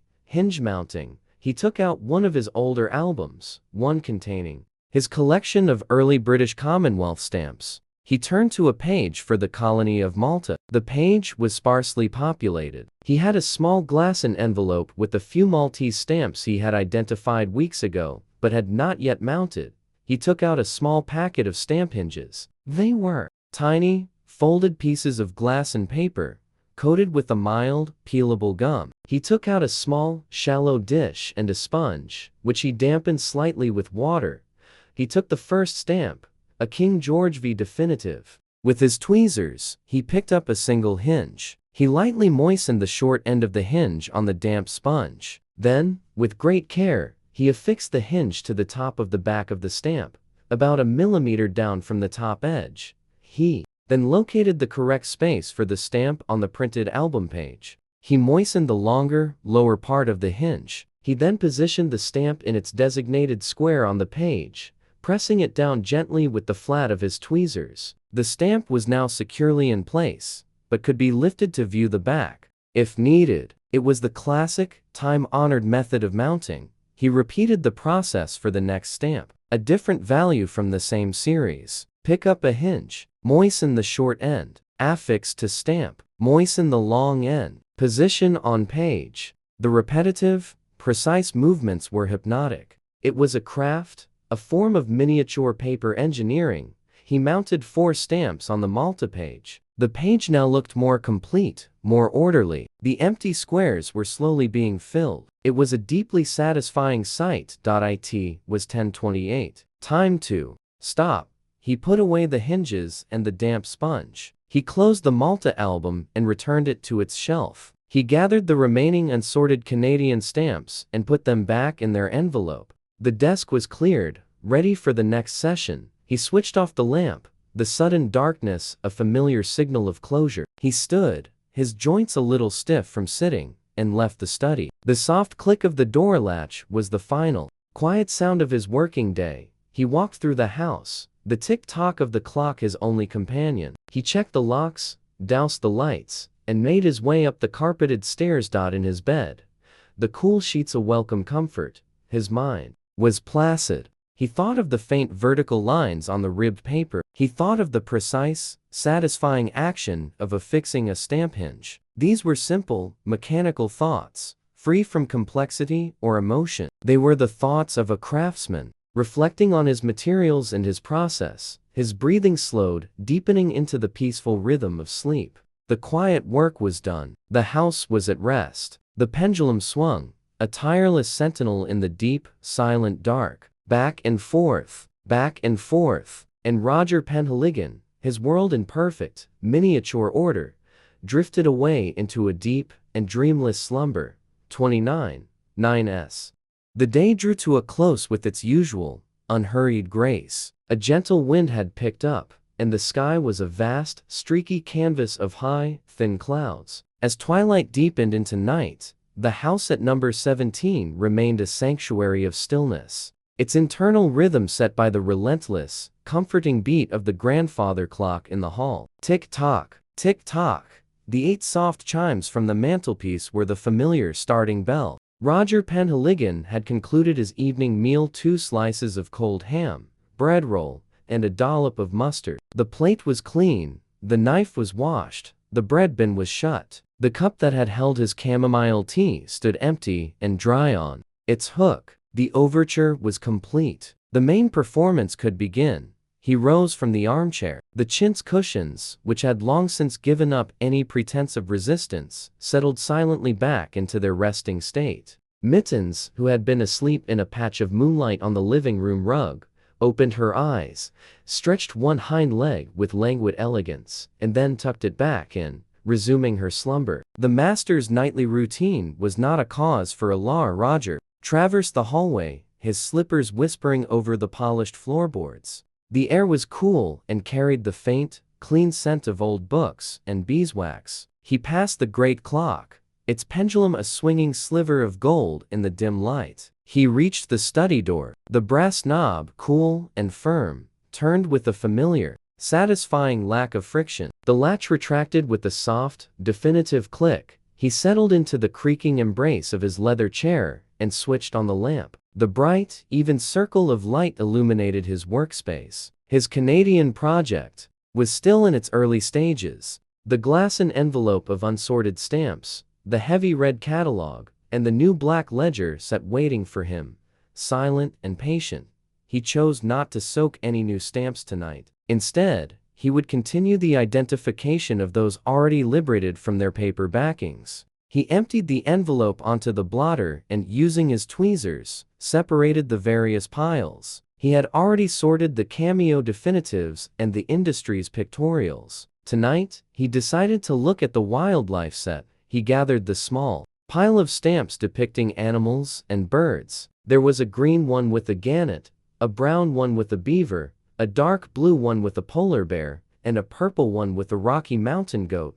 He started with the 10-cent brown beaver stamp. He placed it under his magnifying lamp and turned to the appropriate page in the Unitrade catalog. He read that this series, like the industry set, was printed on two types of paper, the smooth wove and the vertically ribbed. He picked up the stamp with his tweezers and held it at an angle to the light. He scrutinized the surface. It was smooth, with no discernible pattern in the paper's texture. A wove paper example. He checked the perforations. 12. Standard. He dipped his pen in the ink pot, the nib making a tiny chink against the glass. In his ledger, he began a new section for the 1953 wildlife issue. He wrote, Unitrade No. 143, date 1953, value 10C, color brown, subject beaver, perforations 12, paper type wove. He placed the stamp in his stockbook in the Canada section,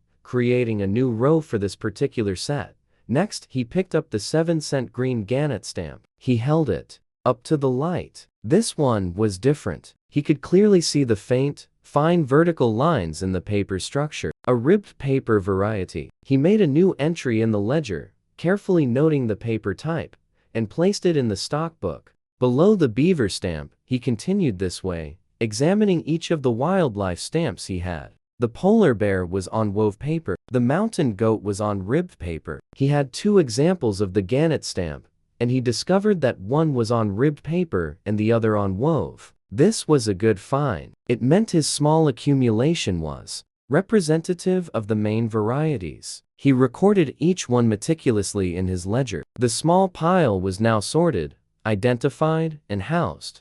The clock in the hall chimed 10. The 2 hours of his focused work had passed in what felt like a single, long, peaceful moment. He looked at the remaining unsorted stamps. There was still a pile of centennial issues and a few miscellaneous others. He decided he would not start a new set tonight. Instead, he would spend the remaining time on a simple, almost mindless, but deeply satisfying task, organizing his duplicates. He took out his main stockbook for Great Britain. Over the years, he had accumulated hundreds, if not thousands, of duplicate match-in definitives. He kept them in glass envelopes, sorted by value. He took out the envelope marked for P mixed. It was thick with small blue and reddish-brown stamps. His task was simple: to ensure they were all facing the same way. He emptied the contents onto his blotter. It was a chaotic pile of tiny portraits, some upright, some upside down, some sideways. Using his tweezers, he began to work through the pile. He would pick up a stamp, orient it so the queen's head was upright and facing left, and place it in a new, neat stack. It was a purely mechanical action. It required no research, no identification, no thought beyond simple pattern recognition. Pick up, turn, place. Pick up, turn, place. He worked steadily, his hands moving with a deft, practiced rhythm. The chaotic pile shrank while the neat, orderly stack grew. He worked through the blue stamps first, then the reddish-brown ones that had superseded them. It was a form of philatelic meditation. The repetition was calming. The creation of order from disorder, even on this microscopic scale, was profoundly satisfying. By 10:25, the envelope was empty, and the entire pile had been transformed into a single, neat stack of perfectly oriented stamps. He carefully picked up the stack and slid it back into its glass envelope. It took up slightly less space now, being so neatly arranged. He placed the envelope back in its storage box. A tiny corner of his world was now infinitesimally more orderly than it had been 30 minutes before. It was time to stop. He capped his pen. He closed the ledger and the stockbooks. He tidied the remaining Canadian stamps back into their envelope. He switched off the lamp. The sudden plunge into darkness, a familiar and welcome signal. He stood up, feeling the satisfying sense of a task completed. He left the study, the soft click of the latch the final sound of the evening's work. He walked through the quiet house. The moonlight streamed through the hallway window, painting a silver rectangle on the floor. He checked the locks, turned off the last light, and ascended the stairs. In his bed, under the cool, crisp sheets, his mind was clear. He did not dwell on anything of consequence. Instead, he saw the image of the gannet on the green stamp. He replayed the simple, repetitive action of orienting the 4P matchins. Pick up, turn, place. The thoughts were like smooth, flat stones, skipping across the surface of his consciousness without causing a ripple. His breathing slowed, deepening into the peaceful rhythm of sleep. The quiet work was done. The house was at rest. The pendulum swung, a tireless, steady guardian in the deep, silent dark. Back and forth, and Roger Penhaligon, his world in perfect, miniature order, drifted away into a deep and untroubled slumber. 25, 6s.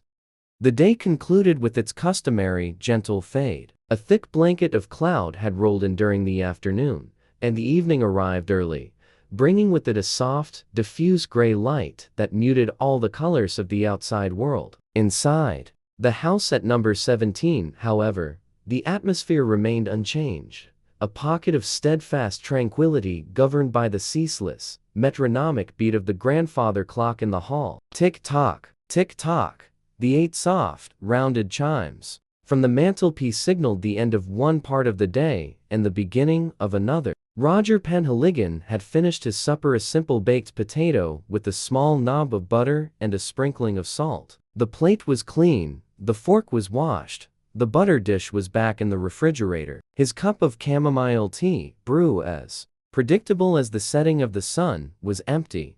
He rose from his armchair. The chintz cushions, long accustomed to his weight and form, made not a sound. Mittens, who had found the muted light and the quiet of the house conducive to a particularly deep nap, was a motionless gray lump on the rug. She did not stir as Roger began his nightly pilgrimage. The routine was too deeply woven into the fabric of the house to be noteworthy.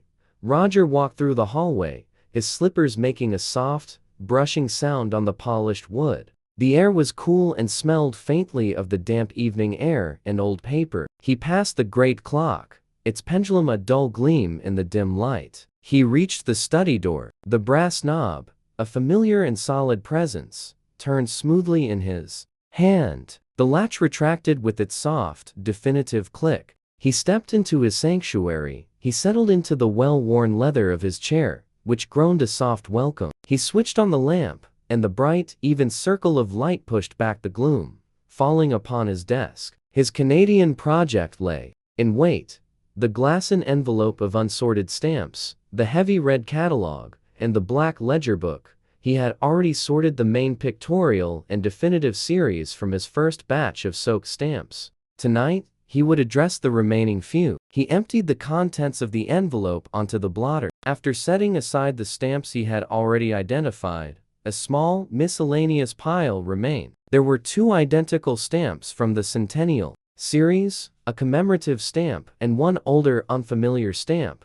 He decided to start with the Centennial issues. They were from 1967 series celebrating 100 years of Canadian Confederation. His 2 examples were the 5-cent value, simple modern design in blue and ochre depicting a stylized maple leaf. He placed one under his magnifying lamp and turned to the Centennial section in his Unitrade catalog.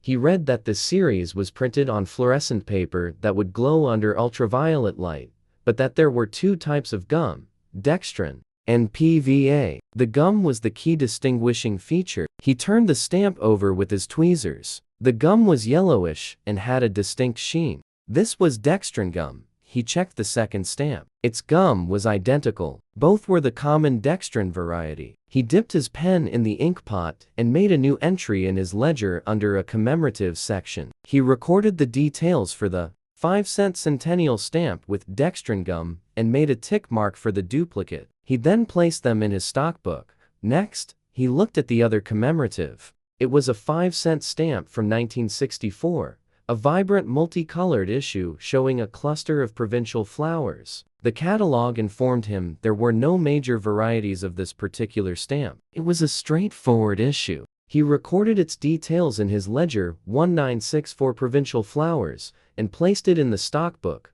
Finally, he turned his attention to the last stamp. It was older, more finely engraved. It was a deep violet color and bore the portrait of a stern-looking, bearded man. King George V. The stamp was a definitive from the 1930s, known to collectors as the scroll issue. He felt a small, quiet thrill. It was the oldest stamp in the batch. He found the right section in the catalog. There were many varieties of this issue, differing by perforation, shade, and paper. He first measured the perforations with his gauge, 12. This narrowed it down. He then looked closely at the paper. It was a smooth, vertically oriented wove paper. He compared the color to the shades listed in the catalog. It matched deep violet. He had identified it. A King George V. 3-cent deep violet scroll issue.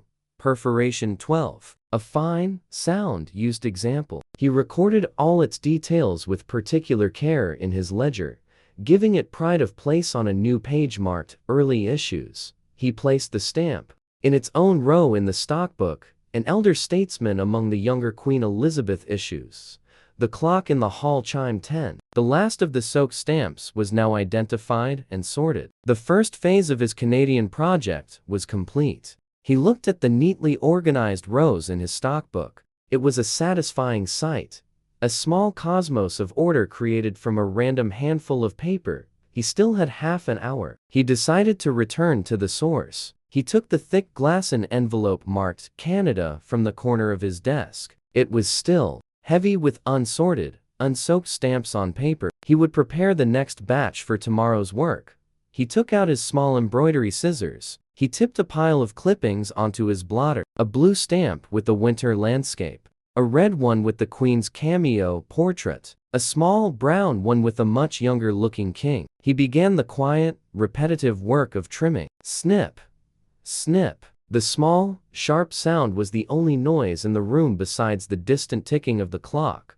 He worked with the calm, focused rhythm. The pile of trimmed stamps grew. The small offcuts of envelope paper accumulated. It was preparatory work, the tilling of the soil before the planting. It was work that promised future evenings of quiet discovery. At T10:28, he stopped. He had prepared a good-sized pile for soaking tomorrow. He swept the paper offcuts into the bin. He placed the newly trimmed stamps in a small, clean tray, ready for their bath. He tidied his desk. The ledger and stockbook were closed. The catalog was squared away. The pen was capped. He switched off the lamp, and the study was returned to its peaceful, shadowy state. He stood, stretched his back, and left the room. The soft click of the latch, the final punctuation of his day's work. He walked through the silent house, conducting his nightly security checks. The locks, the windows, the lights. Mittens appeared from the shadows and wound herself around his ankles, a silent request for the final ascent upstairs. In his bed, the sheets cool and welcoming, his mind was untroubled. He saw the stern, bearded face of King George V. He pictured the simple, clean design of the centennial stamp. He replayed the steady, rhythmic snip-snip of his scissors. The thoughts were simple, orderly, and calm. His breathing slowed, deepening into the peaceful cadence of sleep. The quiet work was done. The house was at rest. The pendulum swung, a tireless, steady anchor in the deep, silent night. Back and forth, and Roger Penhaligon, his world in perfect, miniature order, drifted away into a deep and profoundly restful sleep. 28. 3s.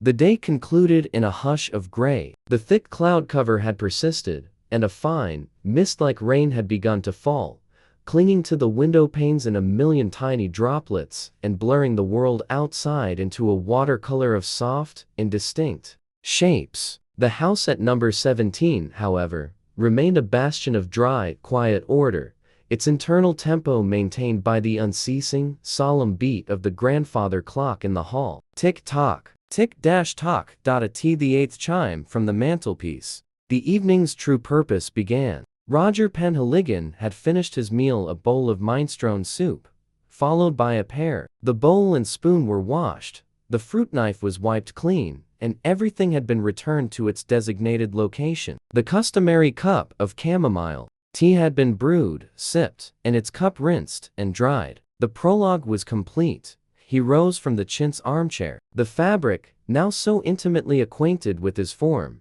made no protest. Mittens, who found the damp, gray evening perfect for an extended nap, was curled in a tight, furry circle in the depths of the armchair opposite, a picture of profound inertia. She did not stir as Roger began his nightly procession. He walked through the hallway, his slippers making a soft, continuous brushing sound on the polished wood. The air was cool and smelled faintly of the damp air outside and the lemon oil he used on the furniture. He passed the great clock, its pendulum a slow, swinging gleam in the dimness. He reached the study door. The cool, solid brass of the knob turned in his hand, and the latch retracted with its familiar, well-oiled click. He stepped into his sanctuary. He settled into the familiar creak and comfort of his leather chair and switched on the lamp. The bright circle of light fell upon his desk, illuminating the small tray of freshly trimmed Canadian stamps he had prepared the night before.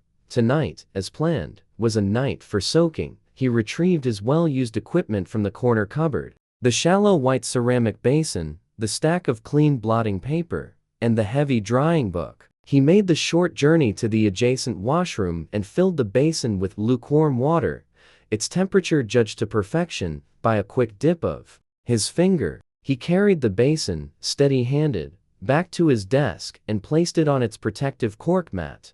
The work began. One by one, he took the trimmed stamps from the tray and gently placed them into the basin of water. A blue cameo portrait, a red landscape, a brown definitive of a long-dead king. He laid them stamp side up. They floated for a moment, a small flotilla on a calm ceramic sea, before the water began to saturate the paper, causing them to curl slightly and then slowly, gracefully, sink to the bottom. He sat back in his chair. The period of quiet observation commenced. The water had to be given time to work its gentle magic, to dissolve the old, stubborn gums without damaging the delicate paper or the fugitive inks. This was a process that rewarded patience above all else.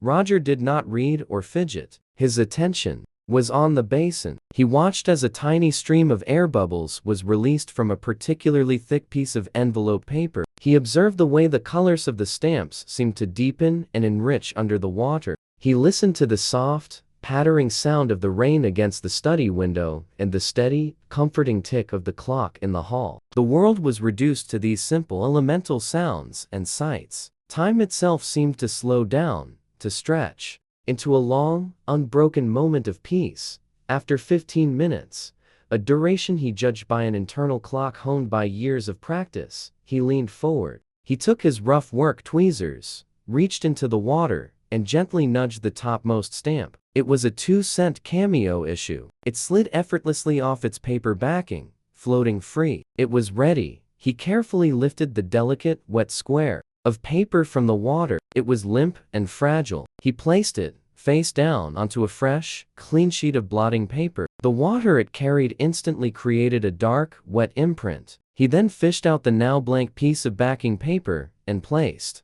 it on a growing discard pile. He moved to the next stamp, a landscape. It too was ready. He placed it beside the first on the blotting paper. He continued this way, his movements slow, deliberate, and full of a quiet reverence for the task. A few of the older stamps, with different, more tenacious gums, resisted. He did not force them. He simply left them to soak longer, giving them the time they required. He methodically filled the first sheet of blotting paper with a neat grid of face-down, wet stamps. When it was full, He took a second clean sheet and laid it carefully over the top, creating the first stamp sandwich of the evening. He opened the heavy drying book to a fresh section. He carefully lifted the blotting paper sandwich and slid it between 2 pages. He closed the book. Its weight would do the rest, pressing the stamps flat as they slowly released their moisture into the absorbent paper. The clock in the hall chimed 10. He looked at the basin. The few stubborn stamps remained, along with the significant portion of the trimmed batch. He had time for another round. He checked the remaining stamps in the water. He nudged one, the old brown definitive. It slid free. He removed it and the other stragglers, placing them on a new sheet of blotting paper. Then he submerged the rest of the trimmed stamps. They floated, then sank. The quiet process repeated itself. The waiting, the observation, the deep, unbroken peace of his ordered world. When the time was right, he separated the second batch. Each wet stamp was carefully lifted from the water and laid to rest on the blotting paper. A second sandwich was created, and this one was placed several dozen pages deeper into the drying book. It was 10:29. The work was done. The cleanup was as integral to the ritual as the work itself. He emptied the basin in the washroom sink, rinsing it thoroughly. He dried it with a soft cloth and returned it to its cupboard. The small, soggy pile of blank paper backings was dropped into the bin. The desk was wiped clean, leaving only the heavy drying book in the center of the blotter, a silent promise of tomorrow's work. He switched off the lamp. The study returned to its restful, shadowy state. He stood, his body feeling the gentle ease of a mind uncluttered by haste or worry. He left the room, the soft click of the door latch a quiet, final note. He walked through the house, the sound of the rain a soft murmur outside. He performed his nightly checks, his movements efficient and unhurried. Mittens woke as he reached the foot of the stairs, stretched, and trotted ahead of him, leading the way. In his bed, tucked beneath the cool sheets, his mind was a tranquil pool. He saw the submerged stamps, their colors vivid in the clear water. He felt the delicate weight of a wet stamp on his tweezers. He replayed the simple, satisfying act of closing the heavy drying book. These were thoughts of process, of care, of quiet transformation. His breathing slowed, deepening into the peaceful cadence of sleep. The quiet work was done. The house was at rest. The pendulum swung, a tireless, steady guardian in the deep, silent night. Back and forth, and Roger Penhaligon, his world in perfect, miniature order, drifted away into a deep and profoundly restful sleep.